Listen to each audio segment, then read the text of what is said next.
Welcome to another episode of Autonomous Birth. I'm here with my co-host Rocky and Jamesia. Um, as you probably all know, I breastfeed Rakim, and with breastfeeding comes a lot of TikTok scrolling. While I was scrolling TikTok, I came across Jamesia. We'll touch on what I came across later in her story. And I was like, I want to talk to her, so I reached out and sweated like bullets until she responded, and she agreed to come on.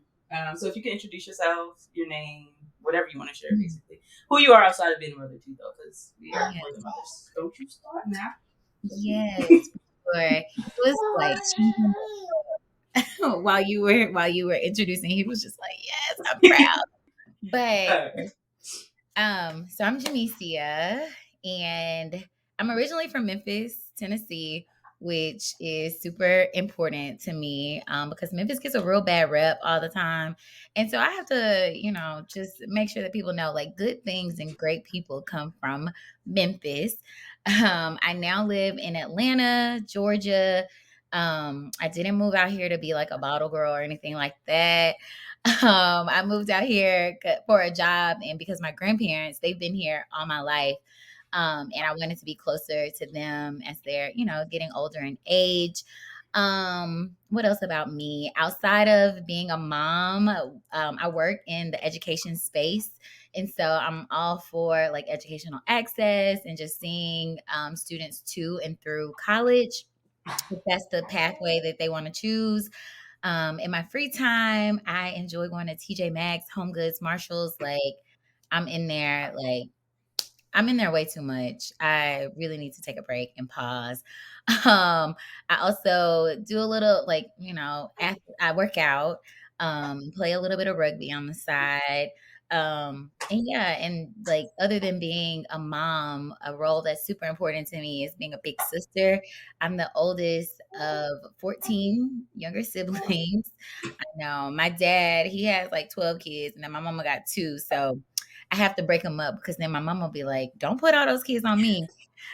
Um, and so that's very important to me. And so yeah, now I live in Atlanta with my little family. Did not anticipate any of this happening at this juncture of my life. But I've come to terms with it. I'm at peace with it, and there's purpose in all of this. You keep TJ, what's it called? TJX companies. You keep them in business, but also they're great. So like I understand, especially when it comes to baby clothes. I do. You know how sometimes as Black people we mistrust the medical field. Did you have any of that before you got pregnant? Like any? I don't want to say fear. I don't want to say fear, but like any. I can't think of the word, but you get what I'm saying. Anything that made you think about the medical field. Yeah, no, because I had never really had to go to the doctor like for anything besides like checkups and physicals. It did going to the doctor so much while being pregnant did make me reflect on every interaction I've ever had with the doctor. And throughout that reflection, I realized like my mom took us to my pediatrician like all the time growing up was a white man, and he was her pediatrician as well when she was a kid. And so that was the only thing because I was like, why have I never, like your question, why have I never thought about this? And so I reflected back, but I have never really been to the doctor outside of getting physicals. And of course, like getting older, you read or you would hear about like Black women dying at the hands of doctors while birthing. And so I would start to, learn about that like when I got into like my big age, because I was paying more attention to just the news, the news in general, because my major in college was journalism and electronic media. So I was always reading. But no, I had never thought about it. It was so far from my mind because I also just never intended on being pregnant. I feel like I've shared this before. He's so excited. I feel like I've shared this before, like on my TikToks and stuff. Like I never out loud have said, I want to be a mom. I can't wait to be a mom. Like, no, that has never come out of my mouth. Like, no. I was always like, if it happens, great. But I always, from my TikTok, I was supposed to be a wife. That's me. But a mama, it came with it. But we're gonna work towards it. So no, I had never thought about just treatment of Black women with like medical professionals. Mm-hmm. Okay, so about your pregnancy, let's talk about that. Well, I was like, I'm gonna show the TikTok on the thing, but I took a nap. I didn't pull it up and do all the things, and then I was hungry. So, yeah. So the TikTok that I came across was it was a stitch. And what's funny is I had saw the original TikTok probably a couple days before. You know how the algorithm just do what it do. But the original TikTok was like how much the girl does not like going out in public as a Black woman without a ring on and pregnant. Because people, the thing is, well, okay, I'm not going to get into that yet. But what people think or how people treat you when they think you're a single Black woman with a baby or whatever. And then I came across Jamesia's stitch. And I'll let you tell you her city was losing her stitch. But that's how I came across her. So if you could tell me about your pregnancy and then about that part of your pregnancy. Yeah. So my background, and you're probably gonna like, girl, I ain't trying to hear all that. But you're fine. Okay. I grew up Christian. I'm still a Christian, but grew up in a Christian household. I wouldn't say that my family that I grew up with, like my immediate family, was very religious in a sense. Like we weren't wearing like long skirts and like going to church like every day out of the week or had like family group prayer. Not like that, but it was an important value in our family. And but one, because of my mother, and two, because of I feel like that her influence that she had from her dad, my grandfather, her dad, who has been a minister my entire life. So 28 years, he's been a pastor. And also I think just kind of going back to why I had made the decision, just had the feelings that I had. My mom was a teenage mom when she was pregnant with me. She got pregnant at 17, and everybody like in my family, like they got pregnant in their early 20s, teens. They didn't have college degrees, didn't have like really any true like career work experience or anything like that. So with all of that being said, in so many words and instances throughout my life, it was always just kind of this premise like, don't get pregnant, like don't get pregnant. And like I said in the beginning, I was like, yeah, I want to be a mom, but I mean, I never said it out loud, like, oh my gosh, this is my life's work. So I wasn't thinking about that. I was not, but I did end up getting pregnant in my big age after I had, I'm out on my own, taking care of myself. But that influence, and the person, like, I'm not married, but I'm with Carlos, my partner. But that influence and all of that I heard in my upbringing, and just like knowing all of that in the back of my head, that's where my family has come from. But that's not where we want to continue to go as a family. But there wasn't really any like real conversation about how to break generational curses. I guess I don't really believe in generational curse, because if you want to stop it, you can stop it, but that's another topic. And so that was all in the back of my mind when I got pregnant. Like I remember being so conflicted when I took the pregnancy test. I love this. This is real mom life. Like for real. I am here for it. Let me know if you need to stop and take a break. Okay. But even when the day I took the pregnancy test, I knew I was pregnant before I even took the pregnancy test. And I took it. Carlos wasn't there at the time. I had a roommate.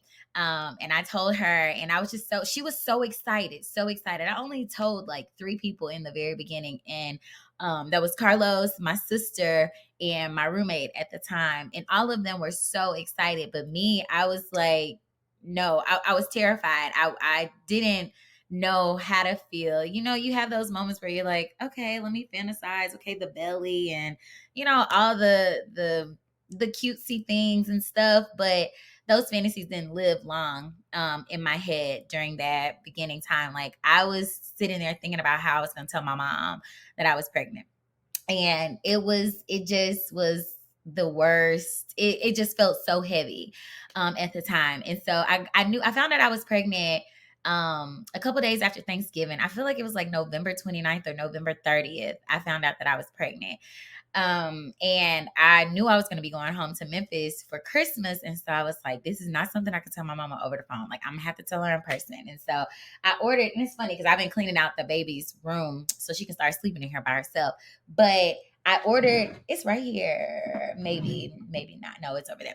I ordered this onesie, and it didn't even come in time, but it said plot twist with a little heart on it. And I was going to give it to my mom, but it didn't come on time. And so I ended up like going to Marshall's and I bought like a little baby Christmas outfit. And my sister already knew, but the rest of my family that was there with us on Christmas morning, it was my dad, my mom, my brother, and my aunt. Nobody else knew. And so I announced it on Christmas morning and my mom was like, or no, she opened the gift and she was like, who the F is pregnant? And so she said that. My dad is crying, bawling, happy tears. My brother is excited. My aunt is like yelling, screaming, excited, so happy. And I'm crying because the one person that I was afraid of telling had this like such disdain reaction. And I knew that, you know, part of it was coming from like her, but most of it was coming from just the experiences that she had while she was a teen mom. And so make it short, like that influence, because I knew that my mom was going to be like kind of let down, that influenced my entire pregnancy. And it created so much like just unnecessary stress for me, for Carlos. Like he will tell you, like felt so bad for me because I was carrying somebody else's stuff and it made me not enjoy my pregnancy. And so there were parts of my pregnancy that I did enjoy when we were creating memories together. But a lot of the times I wasn't talking about it. I knew I was pregnant in November. I told my family, just like my core family in December. I didn't tell anybody else until April, including like my grandparents. I live here. I go to church with them every Sunday. And one Sunday my granddad got up and he's a pastor and he was talking about a vision that he had like very clearly. And in the vision he saw a little girl who was a little kid. She was playing at his house or whatever. And I do like the audio stuff at church. And I'm up there recording. I'm like, oh, Lord Jesus, he knows. Like he didn't know it was me, but he knew somebody was pregnant. And I was like, oh my gosh. And so shortly after that, I began to tell them that I was pregnant, but nobody knew until April. And so it was a lot of like highs and lows during my pregnancy. It was very emotional. Going in and out of the hospital, I was still carrying all that guilt. And I don't know, like if you know about like Kaiser insurance. So yeah, because I never really had to have gone to the doctor. So my job pays for my like 100% of my insurance. And so of course I'm gonna go with it. I never had to use it. So I was like, okay, like let's do this. But I didn't know like Kaiser, you only can use Kaiser doctors. So I wasn't able to like shop around or do anything. And so as I'm having this experience where my freedom of choice is already like limited. I only have certain people that I can work with. I'm like going through their database, all the locations in Atlanta, trying to figure out, you know, and it got so overwhelming that I ended up settling on one location. And I only chose that location because it has a lot of good shopping in the area. And so I was like, on my way to my appointments, I can baby shop. But I chose that doctor because of that area. But I did specifically when I was talking to the nurse and I was getting onboarded, I was like, yo, I want all Black female doctors, not knowing that that was going to also be a part of the issue. My first appointment, I was meeting with a midwife, but I forgot what they like officially call the midwives that work in the hospitals. She was a certified nurse midwife or something like that. Yeah. And it's funny though, because I did all the studying on that stuff because I'll tell you shortly. So I went and she had already wrote me off like from a natural birth because I was overweight. And I was like, girl, this is my first appointment. What you mean? Like, I work out. I can lose these pounds. Like, we can do what needs to be done for me to be able to have my baby, like, vaginally or whatever. And so that was literally my first appointment. They wrote me off because they were like, "Well, you're a little overweight." When I found out I was pregnant, I was 173 pounds. I am short, so I'm a little stout, so it does make it seem like it's more. And I remembered that, and then constantly going to the doctor throughout I'm the doctor. sorry. Why did you just call yourself stout? I'm a little compact. Okay. Proceed. I'm Not sorry. not stout in the big booty way. Not stout in the big booty way. I wish. You sound like a little teacup. But okay. Literally. But yeah, so they had written me off like in the very beginning, and in the beginning of all of your appointments, you have to give the urine sample, they have to take your blood pressure, they check your weight. And then after that, like I said, I was carrying all the generational stuff. I was, already nervous about the doctors because of the lack of choice. And so of course I get there, my blood pressure is high, like every single session. And some of the nurses, they will be like, "Okay, let's, calm down, drink some water, go to your room, get situated, and I'll come back in and take your blood pressure." Some of the doctors, they will keep that first blood pressure. Mind you, I live in Atlanta. I'm stressed out from traffic driving there. I'm stressed out because I'm just a Black woman that is having a baby, like my first baby. I'm by myself because it was during the time of COVID as well. So Carlos wasn't able to go into a lot of appointments. Like the beginning, he wasn't able to go, but then they started letting them go. And then they were like, no visitors, but they weren't good at communicating that either. And so it was just a very like high stress situation, but none of my doctors were like taking a moment to just like talk to me and get to know me. The appointments are 15 minutes long. I didn't know that. I didn't know that there were certain things that I needed to be doing before getting to my appointment, like making my list of questions, go ahead and like pre-planning like what it is that I want my birth to be, all those things. I didn't understand that I should be doing those things and having those conversations with them. This is my first child. My mom, she claims that she didn't remember none of like her pregnancy and going to the doctor and stuff. I'm like, you supposed to remember that. Like what? And so doing all that, navigating that by myself. And then once I started to see like in the like how they would just write me out so quick for so many different things, like I just started to analyze like who I was and how I was showing up in the space. And because of Kai, you rotate through all the different doctors. And a question that I will always get is, "Where's dad?" And I'm like, "Well, y'all said nobody could come because of COVID." And so after the first time doing that, that's when I started wearing my little ring, girl. I got from Target, $19.99. It came with the band and the like engagement. When that question would constantly come up, and I'm like, first of all, like it's COVID, number one, and then number two, like you should say, like, "Where's my man?" Like, put some respect on like our family dynamic and whatnot. And when I started to do that, like I promise you, like the respect increased. It increased. No amount of, when I would talk about myself to my doctors in the short 15 minutes that I would have, no amount of money, my degrees, none of that stuff meant anything. They were like, like let's talk about where this baby is going back home to. What is that dynamic like? And a lot of just silent assumptions were made about me for like who I am on the outer shell, my weight, my blood pressure, my marital status. Like, and I didn't know what to do or like how to respond to it. And so there were points that when the appointments that Carlos could come to, he would feel that I was overreacting. And I was like, no, there is something like this is not no like just surface level feeling. Like, no, this is not me overreacting. Like something is happening here. Something is going on. And I just really like pushed all of that stuff to like the back of my mind. And like I told you, like this is like my first time, like now just kind of out openly reflecting on everything that I experienced like throughout, my pregnancy. So in short, that was my pregnancy. Okay. That wasn't short. In long. It's fine. No, dang. This is why I write something in because I was literally about to say something. Oh, the other thing is, a lot of women now have babies solo. So why is that question not matter? Well, one, it don't matter. But two, like, there are people who are building families by themselves because they have that right. So it's like, why are Right. you asking me where's the dad? By choice. And it's so many people like would comment on the video and they would be like, doctors don't ask. Yes, they do. And those Or are doctors, they white?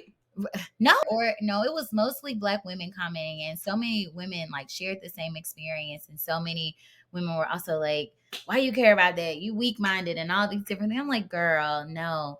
But yeah, like doctors, I'm like anybody, I don't know, maybe it was just my experience. I feel like even though I was seeing like the same doctors, I was rotating through the same doctors every single time they would come in there and they would be reviewing my file or I would have to remind them what happened at the last appointment and what we needed to be going through now because they were just going based off of what should be happening at 36 weeks pregnant or what should be happening at 15 weeks pregnant and not necessarily like, oh, my last appointment you told me straight up that we're gonna at 17 weeks they told me that they were gonna go ahead and get me scheduled for a C-section and I was like no you're not like what so it was I just yeah like the video really brought out a lot like a lot of women who had very similar experiences and a lot of women or just people in general that just looks over like the BS that is the system that we have to not have to because there is a choice of going the home birth route or going like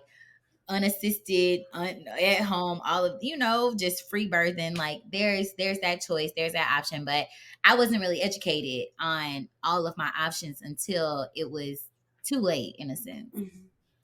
I mean, yes, that option exists, but it's not like it's not as easy as just using the insurance that your job provides you. Mm-hmm. But dang it, see, my brain is mush. Oh, so the other part of what you're asking or saying, your story in general, doctors, period, like regular doc. Okay, we talking about birth, not just stay on track. These appointments, y'all have a whole system where you can put notes and save them. If it really mattered where dad was, you would have wrote it down and said, dad is blah, blah, blah. And whenever the next appointment became, you would have reviewed the notes. Exactly. And it just, I feel like it makes people, at least for myself, I can only speak for myself. With my first child, I felt like a name on a piece of paper. I didn't feel like you are literally helping me with one of the most important days of my life. And you just like, this is patient 22. Right. Let me go see how they're doing today. It's like, this is the whole 9 months of my life. And then the whole 18 after, well, no, forever, really. Because, uh-oh, I'm about to kick my mouth like that. But yes, I just feel like if it mattered, y'all would have wrote it down. And then on top of that, make people feel like they matter by just reviewing the notes before the appointment. Because y'all going to make us wait for 20 minutes anyway. For those 20 minutes, review my notes and know what you're coming in here talking about. Literally. And I get it. The whole system is messed up because doctors are seeing 20 some patients during, any given shift or whatever. But that's not my problem. I'm paying y'all way too much money or, because insurance is a scam. After using my insurance, I realized that ain't even all it's, cracked up to be. But I get it, but it's still, you're right. This is like one of the most important things. And especially because Black women, like what we're experiencing, just existing and then coming into this space to give birth, like read the room. And then for Black women to do it, it's just, and that kind of goes to your point of how the system is messed up. It don't matter the race. Right. The system is trash. It's going to be a trash experience in general. But we can talk about that for days and hours, and we're not going to do that. But so with all that was going on, how did that, like, did you have any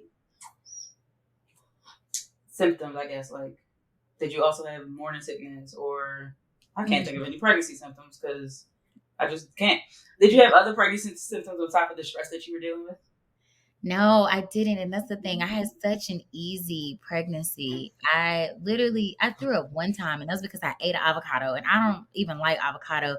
But people be like, that's the best healthy fat that you can get. And and that was the only thing that I got sick about. But other than that, like, no, I didn't have like literally I was just chilling, eating, getting fat. and enjoying baking my baby and being loved on. But no, I didn't experience anything besides the blood pressure that was definitely pregnancy induced or going to the doctor induced. And so I did later on throughout my pregnancy. I want to say like week 15. It was after I found out the gender of my baby. I did have to do the blood pressure monitoring at home. So it's connected to an app that's connected to the doctors. And so I was supposed to take it like twice a day. And every time I would take it, they would get a ding. And if it was good, they wouldn't mess with me. But if it was a little too high, then they would call me. And yeah, but I'm really grateful for Carlos, like trucking it through with me on that. And then we had a doula who was very hands-on, very like into natural things, very homeopathic. Like she was very knowledgeable about the system and just a lot of like natural remedies. And so she was very helpful in making sure that I was maintaining a even blood pressure. So yeah, it was just a stress. And then I did mention at one point I did start to meet with like home birth midwives. And I was gonna go through with it, but I ended up letting my doctors scare me out from doing it. So that face wasn't to you. That face was to the doctor for doing that to you. Right. For the record. I feel the same. Like, because like you just want this money you don't get. Right. And it was so when I mentioned it to them, because I was gonna continue to do lateral care, like have both be in the care of both, and just have my baby at the end at home. And I mentioned to them, I was just like, what are your thoughts on home birth? And this woman, I'm not gonna mention her name, but this woman, she works for Kaiser Permanente. She was like, no, that is the stupidest thing ever. I don't know why. She said, she was like, I don't know why doulas and home birth midwives exist. You're creating unnecessary risk for yourself. Like, why would you do that? She was like, she blamed a lot of the stuff on social media and just basically blamed a lot of it on people having more access to information to be autonomous about their birthing stories. Yeah. And I was shocked. I was shocked that a professional was using just the type of language that she was using to talk about an experience, whether it be, an experience of me going to Whataburger or an experience of me like having my baby, like just the way that she was talking about it as a professional, like in her white coat. I was shocked. I was turned off. I was shocked immediately. And I couldn't believe it. And at that point, that's when I knew. I was like, and she was the same doctor that told me I was going to have a C-section. Didn't even look me in my eye and told me I was going to have a C-section. I was like, dang, like, no. I did have a C-section. I did, but it was my choice. And we can talk about that later. That's the part that's important. You made the choice. Yeah. You are slopping on your hand. Kaiser, I feel like I was with Kaiser when I, maybe, I don't know how old I am. Oh, years ago. At least 5 years ago. Worst experiences of my life. The first question I asked, like how do you feel about medical professionals, stems from Kaiser. Because I feel like all their doctors lack bedside manner, even though obviously it's not like Kaiser. But like, why would you ever say that? Yeah. Even if you thought it had valid risk. Also, I feel like the hospital has more risk than daggone home birth. But even if you thought it had risk, and this person is coming to you, your patient is coming to you for your medical expertise, why would you say it's stupid? Exactly. I was like, woman, and you're in the state of Georgia. They're the most like black birthing women in Georgia, like here, like our maternal, I can't think of the maternal mortality rate is the highest. Like, what? We should be like collaborating to figure out what's gonna be the best and healthiest choice for me, And I was, oh my gosh, yeah. So needless to say, I'm no longer with Kaiser, and I made sure to tell my job, my experience. I was the first person to use the insurance to give birth. And I told him, I was like, no. Like all throughout my pregnancy, I was like, this is the worst. And he did something about it. He fixed it. So. I'm glad you spoke up, and I'm glad he took, what you said. You mentioned having a doula. Can you talk a little bit about inspired you to get a doula? Like, what helped you make that decision? Then, like, how did you pick a doula and their impact on your pregnancy and birth, really? Even though you kind of already talked to pregnancy, but Rocky Bear. Oh, you're so cute. Sometimes I want another one, and then sometimes I'm like, no, I'm good. So what made me get a doula, to be honest, was because I didn't want to talk about my pregnancy with anybody, like none of my family, none of my friends, and so it was just me and Carlos. And of course, we didn't know, like, we're first time parents in this thing. And so that's why I got a doula, because I needed somebody to go to that was knowledgeable. And thankfully, I was a part of this group. One of my old coworkers, her mom, is a nurse. Well, she's a retired nurse, and she was oh my gosh, the words are missing me. But she was a nurse for people having babies. What's that? Pregnancy nurse? No. I muted my mic because he's over here yapping. A labor and delivery nurse? Yeah. I was like, what is it? But she was that, like, in Atlanta for a very, very long time. And so when she retired, my child is screaming. When she retired, she created this group called, I'm gonna pronounce it so wrong. It's like Kapali Kuwana. But it basically means like bringing mothers together. And she would have these weekly Zoom calls where she was bringing together like birthing moms that had already birthed, just for us to talk about certain topics like pertaining to like the birthing experience and birthing as a Black woman, birthing in Atlanta, all these things. And it was a bunch of doulas that were always join the call to like share their experiences as a doula and as a mom. There were moms, first time moms like me, moms that had 7 kids, Lord Jesus. But it was just like this community that she created, that I would join on Zoom. And the woman that I chose to be my doula, she was a part of that community. Like, I shared out on the call, like where I was, like with my life and the things that I was experiencing and whatnot. And the woman who's the leader of the call, her name was Shakura. She was like, you should reach out to Khadijah to see, how she could assist you or whatever. And of course they were all willing to just help in general. But I told her, I was like, this is where I'm at. This is how I'm feeling about my family and everything and whatever. And she was like, I got you. And so that's why I got a doula, and my experience with her was great. Like, she was just so chill. She was so chill. And what stood out to me the most about her as my doula, she cared about Carlos and I as a unit. Just as much as she was checking in with me, she was checking in with him, like seeing how he was doing. And I know he appreciated that a lot, because he was carrying all of the emotions that I was just putting off on him.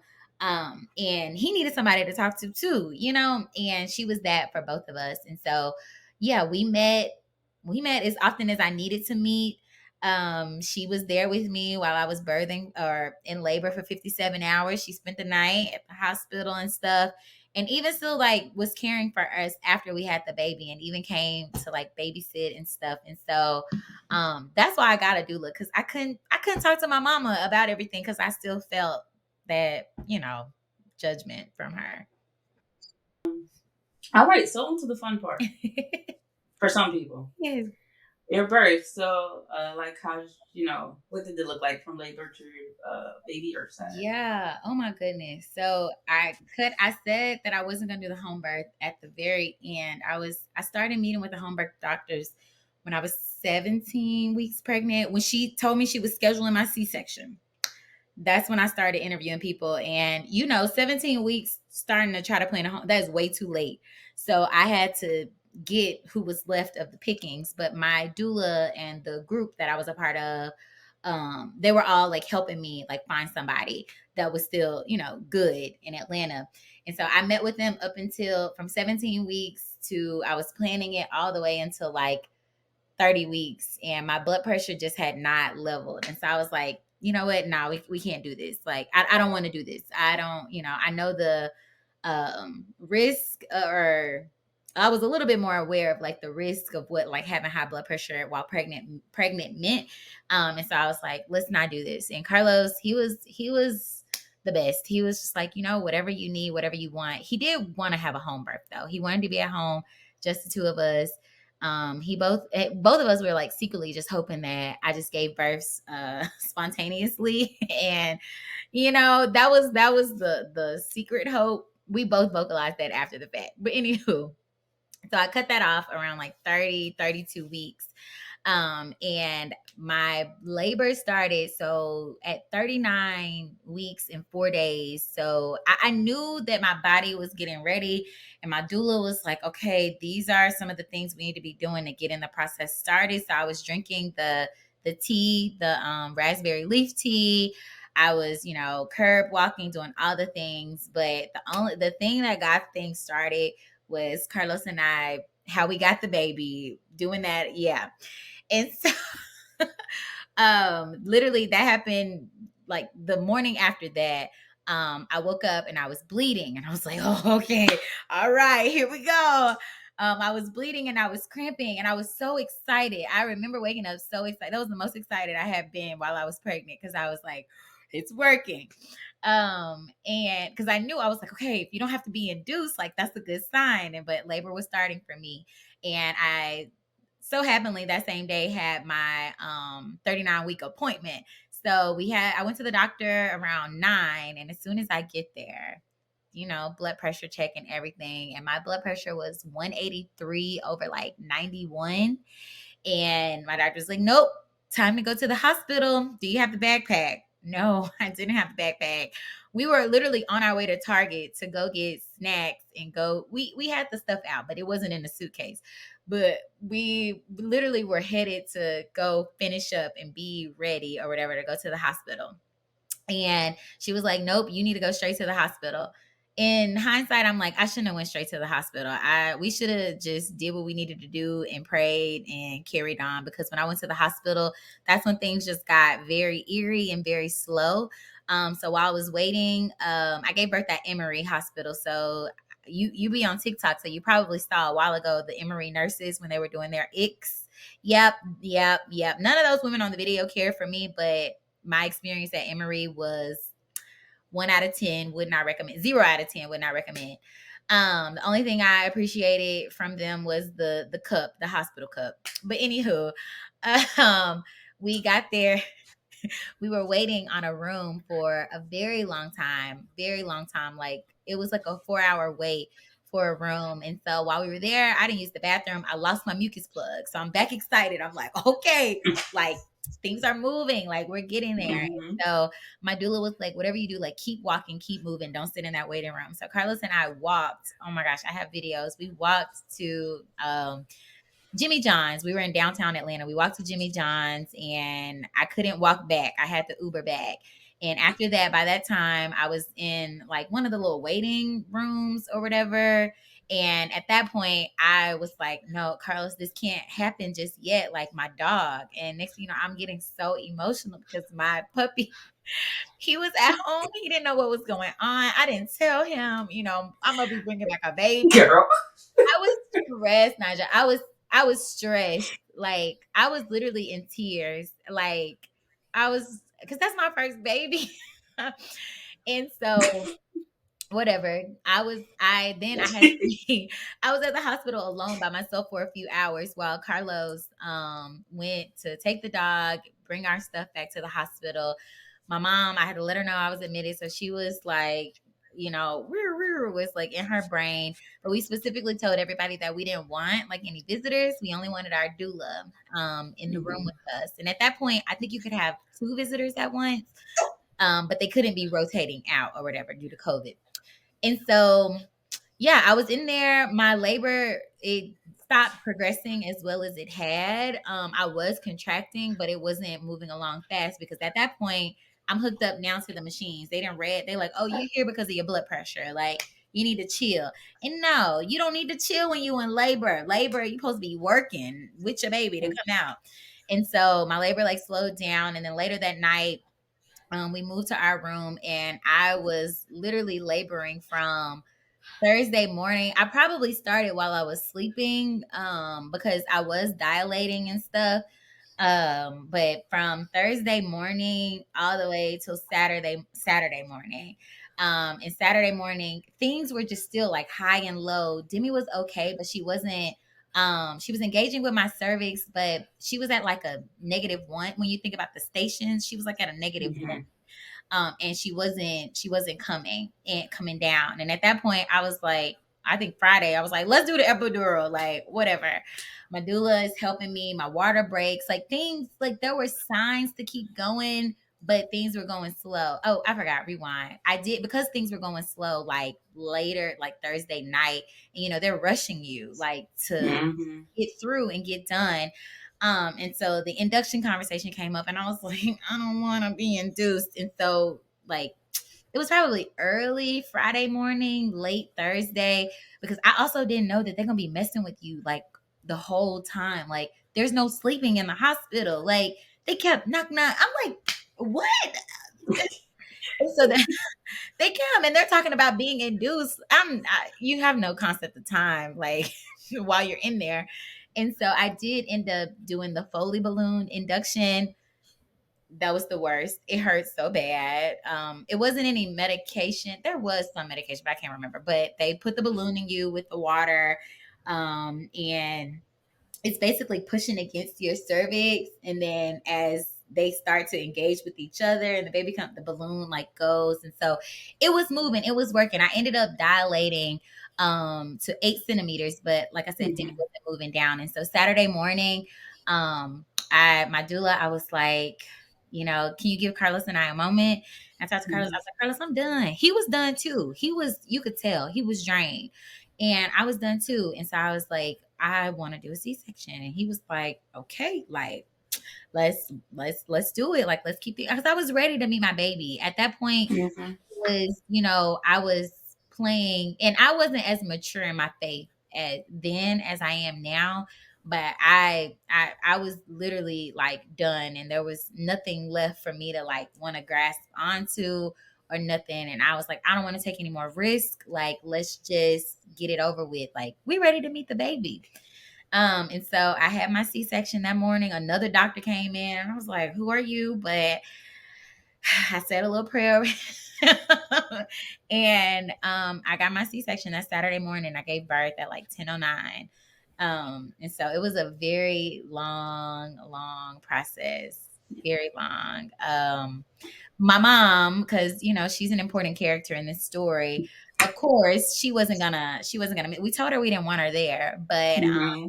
Mm-hmm. she bullied the nurses at Emory Hospital, and was in the little waiting room after my C-section. I was like, "Hi, mom." She was there. She couldn't stay long, but they let her back because there was a rule about no switching out. Mm-hmm. That was pretty much my birthing story. I mean, after the C-section, I mean, it went fine. There was nothing. I was grossed out when I saw my baby and like all this stuff, because she had pooped. Like while Oh. she, like literally when they took her out, there was like poop all on the side of her face. The first question I asked was, did she have hair? Did she have 10 fingers and 10 toes? And they were like, yeah. And then this stands out to me so much. So as I'm on the bed and they're like taking me back, they were like, here's your baby. And I'm like, literally my arms are, Mm-hmm. I mean, just had anesthesia. And I'm like, Carlos, get this baby. Like, get this baby. Like, get her. Like, I'm about to drop the child. Like, why would they do that? But everything after that went really well. I got, like, she didn't have to go to any rooms or whatever. Me and Carlos made a plan. I was like, you don't leave her. You can leave me, but don't you leave her. I was like, I'm gonna be okay. Like, I could talk, so that was one thing. But I was like, she can't talk. So you need to be with her. Breastfeeding and everything like started off really well. Yeah, all of that. The after was fine. I did still deal with the blood pressure issues after the fact, and that stress continued. But I can say that it ended up mellowing out. I talk I, a lot. Oh my gosh, I'm so sorry. girl, shut up. You're fine. I love how parents are hilarious. I feel like you always see her on TikTok news, but I love how she went from who the F is this to I'm gonna be in that waiting room waiting for you, even though you told me not to be here. I'm gonna be here waiting until that baby come out the stomach. And she was just sitting there. Right. Like, and she's been the most excited person, like, after. And that's why I don't blame her for how she reacted. Like, that was generations of stuff, like from how her parents perceived her while she was pregnant, from the stuff that she probably dealt with just, on her Yeah. own with being pregnant and seeing her kid. I don't blame her like for that. I literally prayed about it, and I had to separate the two. So I'm like, that's not how my mom, feels about me being pregnant. Like, that's not true. Like, that's not true. And so she's been the number one yaya ever since. Ever since. That's what they call my mom. Yeah, yeah. Aww.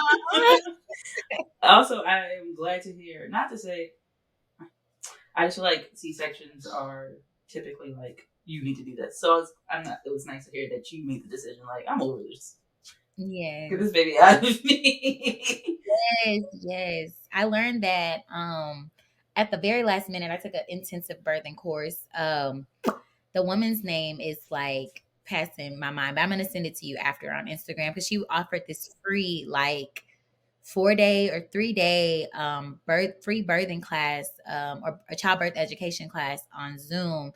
And literally it was so informative. And that's at that moment, like she said that she was like, you got choices all throughout your pregnancy. You got choices. You need to be the one to make the choices for yourself.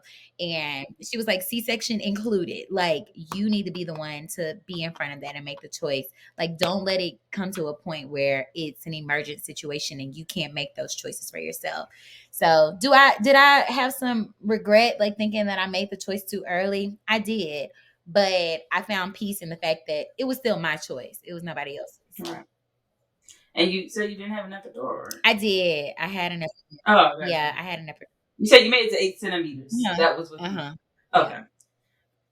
Either way, that's still a long time.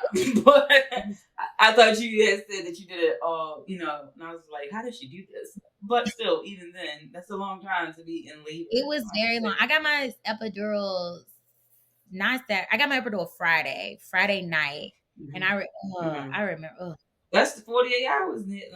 I can't do math on almost, that. yeah, That's not 48 a hours. little almost But 2 full up there. days, yeah, almost 2 Yeah. full days. And I got it, and honestly, it just, I don't know, I don't even know if it worked. I don't remember. Okay. I feel like my contractions weren't that, like, they weren't that intense. They were just so constant, and that's what was the most draining. Like, it didn't hurt. It was just like, dang, like, can this stop? Like, no, Mm-hmm. it didn't stop. Yeah. So the fun. This is the true fun. Well, it depends on the person. But like, I just feel like birth lasts for 3 days, or Yeah. max. But postpartum is a long time.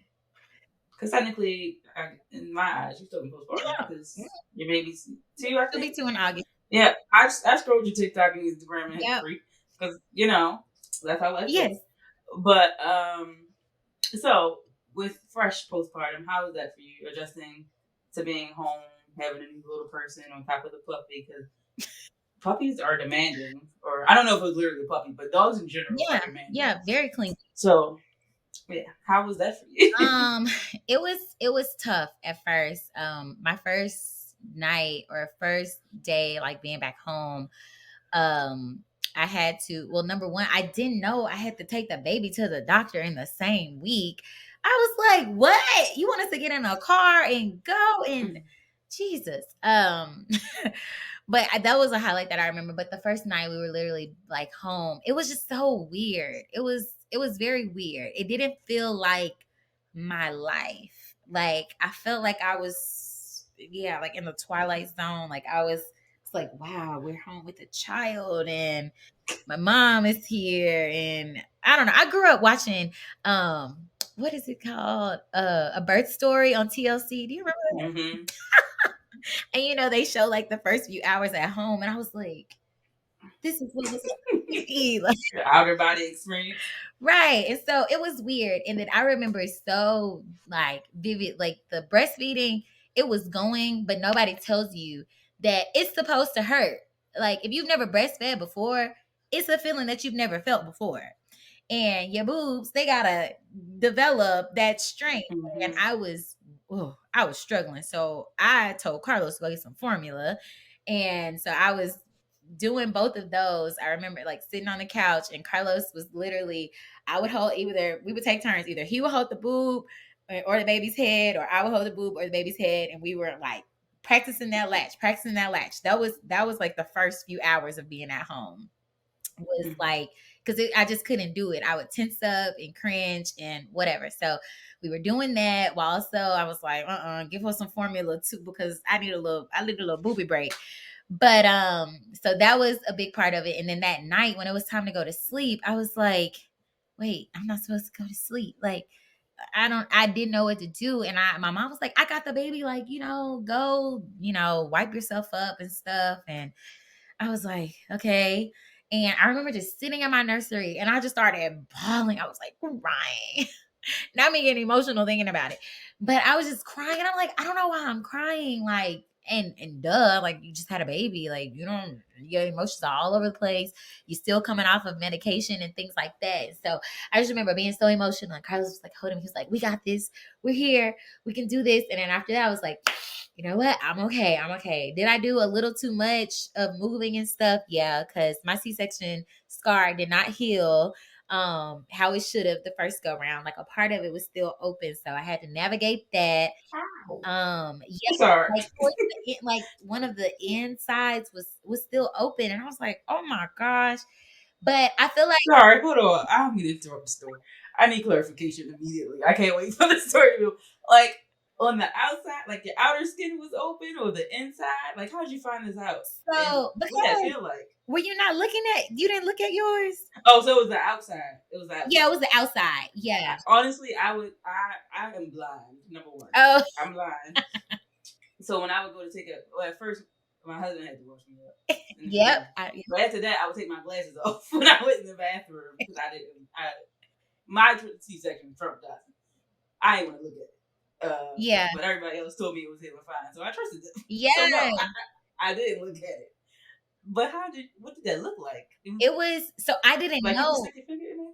Yeah, literally. But I didn't know until like, I want to say Demi was 2 months or whatever appointment that they asked about it. It was later on because I was like you too, because I felt like, C-section, even though I chose it, I still had feelings around my C-section. So I wasn't checking the healing of it. The only reason I would like change the pad and stuff or the gauze because it would start to stink.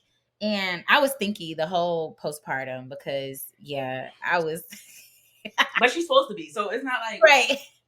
It's not like I think you stink or you're a stinky person. I feel like everybody's stinky because I was like, who is that? It's me. It was me, yes. But the scar would smell a little different. So I was like, okay, I need to be changing this. And when they asked about it, and my doula, she would come over and like massage it and stuff. And when they asked about it, that's when I was like, oh, it was open like on the right side, or this is showing like, no, it's the left, but it's showing whatever. But it was like open on the end, and I would go to the doctor and they were like, oh, this is okay. But I know that women can die from infection. So I was like, I can't just be out here having like an open thing, like where the baby came out from. And so I forgot what it's called, but there's like something that they can put on you in the doctor's office that will like promote like immediate healing, and it hurts so bad. But yeah, my scar, it was open. It healed eventually, but yeah, like you though, I wasn't really looking at it until they asked me about it, and I was like, oh, I honestly, I put the C-section so far in the back of my mind that I just was doing everyday life, and I didn't know why I was so emotional. And it was not funny, but I told my mom and Carlos, I was like, don't tell nobody I had a C-section. Like, don't tell nobody. And so my mom, she wasn't lying, but she struggled with, people are asking, how are you doing? Knowing that it's a major surgery. And she's just like, yeah, things are great. Things are good. And I knew she was struggling with it, but I was like, I don't care. Like, don't tell anybody. Cause I did feel some, I felt a lot. I felt like I grieved like my whole first like year after pregnant up until now, really. I just pushed all of that like in the back of my mind. Like, I'm like, okay, focusing on the baby and focusing on breastfeeding. And I feel like because I didn't get the birth story that I wanted, I made sure I was like, my baby's going to be breastfed. she is going to be breastfed. Did that cause a lot of stress too, being the sole everything for the child? Yes, but I was like, I'm gonna get something right that I wanted to do in the beginning. And yeah, I finally started to tell people. Like, I didn't tell people about my pregnancy. I didn't tell people about my C-section either until like That's your right. months and months after. And I like, yeah. So you were talking about healing. So how was that? I know you said aside from the hole, of course, Mhm. but like, did you take any time and like at least in the first week to rest? Like, were you in pain? Where I know some people talk about taking the drugs and just being out of it. So like, how was that healing from the C-section from you I didn't. physically? Yeah, I was doing way too much. I was doing way too much. And it was because I didn't want to sit and be in the moment of the fact that, like, oh, you had a C-section, or oh, you just had a baby. Because I didn't have the birthing story that I wanted. I, was still just carrying a lot of the mess I carried with me throughout my pregnancy, based on like all the interactions that I had with doctors, with my mom, Carlos and I. And so I was doing way too much. I was going up and down the stairs. I did not sit down at all. And so, but health wise, like, thankfully though, I did heal fine. Mm-hmm. The only thing that I dealt with after pregnancy was still the high blood pressure. And I remember, I think I was a week into it, and they were like, you still need to be taking your blood pressure, every day. And I sat down to take my blood pressure, and it was high, and they were calling me. They were like, you need to come in. You're about to start on this medication. And, some medication is not safe for breastfeeding and stuff. And I was just like, I don't want to deal with this, and I don't want to think about it. I don't want to do any of this. And so I called my granddad, who's a pastor, and we just started praying. And I was believing all of it. I was like, yup, I don't have no high blood pressure no more. I am healed. Carlos still went to get the medication. My mama was like, you need to still go get it. But I didn't take it. And I would still take my blood pressure just so that I could be in the know. But I didn't take that medication because I wanted so badly to just put all of that stuff behind me, and to, really enjoy, like, try to enjoy being a mom. And I can say that the motherhood piece, like, yeah, I dealt with a little bit of postpartum depression and anxiety, and just some ups and downs and ups and downs, and, navigating being a first time mom as an individual, navigating parenthood with Carlos, just a lot of the outside influences. I dealt with all of that, but I really wanted so bad, because of how my pregnancy story went. I wanted so bad to be in control of Mm-hmm. the motherhood journey. And I feel one of my TikToks, I talk about just finally releasing it. Like, I would never be excited about anything pertaining me being celebrated, like, as a mom. But I was always so excited about anything that I've been doing with Demi, because I feel like I'm doing well, and like, we love each other. She's happy, she's healthy. I'm happy when I'm with her. But I hadn't accepted the fact that, like, I'm a mom. And I gotta be taken care of too, like, whatever. But I finally have come to terms with, like, just that whole journey. I'm like, I'm okay now. Mm-hmm. But I literally pushed all that so far behind me, and it all started to spill out in those first few months afterwards. But yeah, I'm better. I'm better now. I'm better It's so nice. I mean, nice. I don't know if nice is the word. now. I didn't have a great first I did not have a great first postpartum either. But it's nice when you come out of it Yes. and you're able to look back. Girl, stop it. Sorry, I'm like cackling. It's nice when you're able to look back and be like, we made it through. Everything's fine, even though Yeah. it was hell. But it is what it is. Um, Two questions.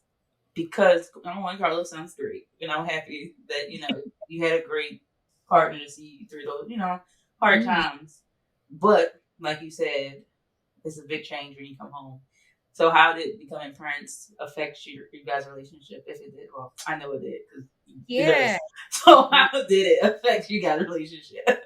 Yeah. Oh my gosh. I feel like I didn't give him space to do anything. I was so bossy. I feel like it's like this is my baby. I like no, I did, and he was right there with me throughout the whole pregnancy, doing all the classes, and I made him do so much stuff, go to so much stuff, watch so many videos, read books and stuff. Oh my gosh, I would have been like, absolutely not. But anywho, so he had the same amount of education about it that I did, but I still just didn't. I didn't trust him, and he definitely could feel that and pick up on that.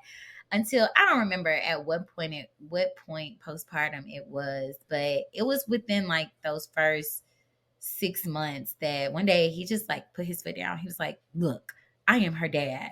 I know some things, and I can do this." And I was like, you know what? You are right. You are right. And at that point, I started to reflect. I'm like, why have I been this way? You know, why have I been so mean and so Mm-hmm. bossy like, to him? And I know it's a common experience and a natural thing for a lot of moms to not want to relinquish that control. But that was a part of it. That impacted our relationship. Something else that impacted our relationship is just the lack of me enforcing the boundaries that we had talked about with outsiders and family and things like that. That didn't come up until after the fact about it. And the last thing that came out about, well, when we were reflect on it, when I was able to talk about my pregnancy and stuff, was just the fact that like I wasn't there for him, like checking on him. He was like, it was my first time too, and I wasn't, I mean, of course, he didn't expect me to like cater to him and things like that. But just the casual, like, what were your thoughts about, this appointment? Or how are you feeling? Or what's something that you want to buy for the baby? It was just like, I got it. I got it. Ah, da, da, da, da. Mm-hmm. And so it took us a minute to bounce back. And I will say that we're still bouncing back from that like whole, because pregnancy, I feel like pregnancy, giving birth, postpartum, I feel like that has been like the full first 2 years, honestly. But it took us a minute to like come through or just be able to communicate everything that we were feeling, or really that he was feeling, because I was communicative the whole time. I did a lot of dumping on him, and it wasn't healthy. And so afterwards, we both did get into therapy because it was very much needed. And we're better. We're better now. I mean, we're facing a different set of challenges now with our relationship. Or not challenges, but well, it could be challenges, because challenges can both be positive and hard. Mm-hmm. um but now we're on our next thing. So yep. I was going to ask, how did you get past, not wanting to talk about it and pushing it to the side, but I'm assuming therapy. Yes, therapy. Yes, I found a therapist, or a practice that catered to moms. Mm-hmm. And catered to moms like going through postpartum and stuff like that. And girl, oh my gosh. Oh my gosh. I didn't real Oh, I also took advantage, because this is good for anybody to know. The Loveland Foundation, it's a grant program that offers therapy vouchers up to $135, to, I don't remember. I think it's specifically Black women. It could just be all women, but or yeah, but they offer 6 free like therapy vouchers, like for you to use. You can apply for it, and I got it instantly, even though it's, fund resources are limited, but they're growing, and they have a database with like all Black therapists or whatever on the database. And that's how I found my therapist too, through the Loveland Foundation. And I used the 6 free vouchers to do 6 free sessions. And then I started paying that 145 a session. And I was like, Jesus Christ. Yeah. But it was so needed, because I didn't know. I'm able to talk about it now and how I was carrying a lot of people's stuff Mm-hmm. because of therapy. Yeah, and then he went his own like therapy route. But my therapist, she specifically specialized in like motherhood and postpartum. So now, I guess to say, 2 years in, how do you feel? Not how do you feel like motherhood is crap, but how do you feel as a mother, your motherhood journey? Yeah. 2 years in, I don't. goal one accomplished because the tiny human is still alive. Thank God we haven't had any like major health things with her or developmental things with her. Like things have been, we've been pretty blessed in that area. And so I would say that's one reoccurring thought 2 years in. But for me personally, I think I'm more so looking towards, I don't know. I don't know if this is your experience, but I think about how now that I've accepted what's going on, how I'm going to talk to her about this when she gets older. And that's just been a thought that's like been coming up for me a lot. Like, cause I talk to my TikTok, I talk to my social media, I process these feelings and I'm like, one day she's going to see all these things or one day she's going to have her own set of questions. And so now, we talk, sometimes some things I understand from her and some things I don't. But I think about that now, and now more so I think about, with me eventually will have to like talk to her about my life and who I was and how I came to certain decisions and things like that. I'm really conscious about the example I'm presenting to her. So I make sure that I'm just being my full authentic self no matter where I am. And she's a part of me being my full authentic self, and everything that I went through is a part of that. So going to work, or if I have to go to work or do like this event, I'm like, is it baby friendly? If it's not baby friendly, I can't go. Or if it's not family friendly, like I can't go. So that's one thing. The other thing I think about, like, how am I going to tell her about is my relationship with her dad. Like, and I've been doing a lot of reflecting about that. Like, am I a good friend to him? Just bare basics, not a good girlfriend, not good future wife. Am I a good friend to him? And reflecting on that, no, I'm not the best friend that he's ever experienced or come in contact with. And then I think about too, like my relationship with my mom, how am I going to talk to her about all these dynamics? How am I going to talk to her about like how I take care of myself? Like I want to make sure that I'm being that example for her because she's watching now. She is watching, and she is not only watching, she's doing what she sees us do. And so I think now 2 years in, I'm thinking about just what's next, like future thinking, like in regards to her. For me personally, the hot question that everybody asks or talks about or thinks about is, do you want another one? And at first I was like 100% no. I was like, no, why would I put myself through that again? But a part of me is like, okay, I'm a little bit more educated now about it, even though it could still go the same. It could go better. It could go worse. But I think about that. And then two, I think about just, her and her lonesome. And I was like, dang, that would be unfair. Like I had siblings growing up and I would leave her out here by herself with a dog. So With a dog. yes, so I'm open to that. But my priorities, top priorities right now, just is like thinking about motherhood 2 years in, is being stronger in my faith, being a better partner to Carlos, and eventually a wife, because we're gonna speak that into existence. Um, this month, and then just being the best example that I can be for her. Like I don't want her to carry my trauma and my junk in a negative way. Like I want her to carry it in a way that makes sense for her to make the best decisions that she needs to make for herself. So yeah. You say something. What'd you say? Oh, see how you want her to see how you treat her father.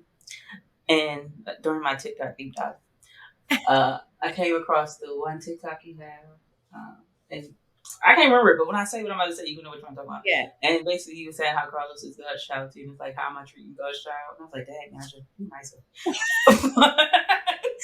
So yeah, because they really, they pick up on these. They pick up on everything. They're sponges. Yes. And it's really, really, it's great if you're a great person. It can be bad if you're not being your best self that day.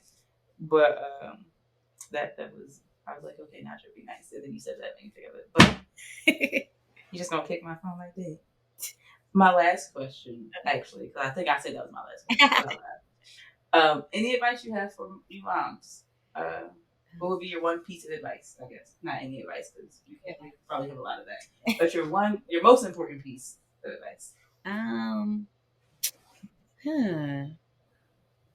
I knew you were gonna ask this because I see it on the other videos and hear it. Um, You ain't think about it at all. right, I didn't think about it. I did not, but I think I feel like kind of connected to the last piece, like my like 2 year in reflection is advice that I would want to give to new moms would be figuring out like if this is a good story that you want to tell like to your child, not saying that you have to make it perfect, but whatever it is, like taking ownership of that and being like proud and okay with telling like your child that story, like that would be the advice. That don't even make sense, but I would say like lead a life in pregnancy that you'll be okay with like telling your child about. And if there are parts of it that you're not okay with, like coming to terms with how you can be okay with it, to be able to talk to them so candidly about it, because that's what's gonna break these break us free, like from the bondage that we carry, or the shame and guilt and stuff that we carry from the things that we see on TV, from the things that we see growing up like in our families and all of that. Like, because people are carry some stuff that they're not, you don't have to be proud of it, but that, like, I don't know, it's just we don't ever talk about it. And so that's the kind of advice that I would say. I don't even know if that was clear. I hope it was, and that it lands appropriately. It was to me. Okay. So if they listen to the whole podcast, it should be to them too. All right. Well, thank you so much for joining me. For those listening, follow Jamesia on TikTok. Yes. A great follow. That's the handle right there. That's her TikTok handle. Follow us on Instagram.